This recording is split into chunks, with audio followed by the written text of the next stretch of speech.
Hola a todos, sean ustedes bienvenidos a este nuevo video sobre gramática del inglés. Soy Julián y hoy estaremos hablando sobre adjetivos, comparativos y superlativos. Demos comienzo a esta nueva explicación. Para comenzar, debemos definir y entender qué son los adjetivos. Bueno, los adjetivos son aquellas palabras que califican a los sustantivos. Normalmente están ubicados antes del sustantivo. Esto para el caso del inglés. Bueno, a menos que se use el verbo to be. El verbo to be es una excepción. Cuando se usa el verbo to be, el adjetivo va después del verbo to be. Ejemplos: The blue house. En español sería la casa azul. Por eso lo decía ahorita. Que en inglés va antes y en español va después el adjetivo. Cuando utilizamos el verbo to be como am, is, are, was, were, en sus diferentes conjugaciones, iría después. The car is blue. Es importante tener claro que existen dos tipos de adjetivos en inglés. Existen cortos y existen largos, ¿sí? Y dependiendo de su tipología, varía el uso al comparar o al usar el superlativo. Cuando hablamos de comparativos y superlativos, vamos a entender que la comparación se hace entre dos y el superlativo se hace de uno entre muchos o miles o varios también puede ser. Comparativos. Bueno, vamos a comparar entre adjetivos cortos, vamos a aprender entre cómo comparar entre adjetivos cortos y adjetivos largos. Cuando tenemos los adjetivos cortos, se les debe agregar "ere" al final. Tenemos los ejemplos de big, bigger, small, smaller.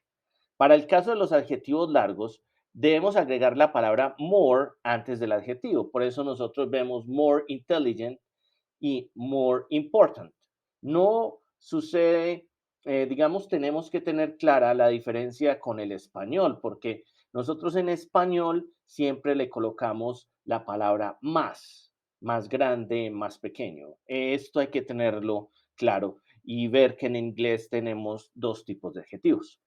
Cuando se usan los comparativos en una oración, siempre se debe usar la palabra than.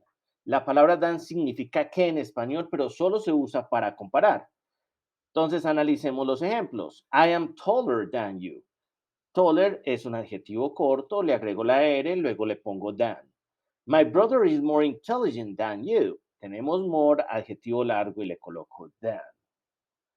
Ahora veamos los superlativos. Tenemos adjetivos cortos. Cuando tenemos el adjetivo corto, le tenemos que colocar el sufijo est. Los sufijos son palabras o simplemente algo que se le agrega al final a una palabra. En este caso es est. ¿Sí? Entonces tenemos los adjetivos cortos: big, biggest, small, smallest. A los adjetivos largos le vamos a colocar la palabra most, M-O-S-T antes del adjetivo.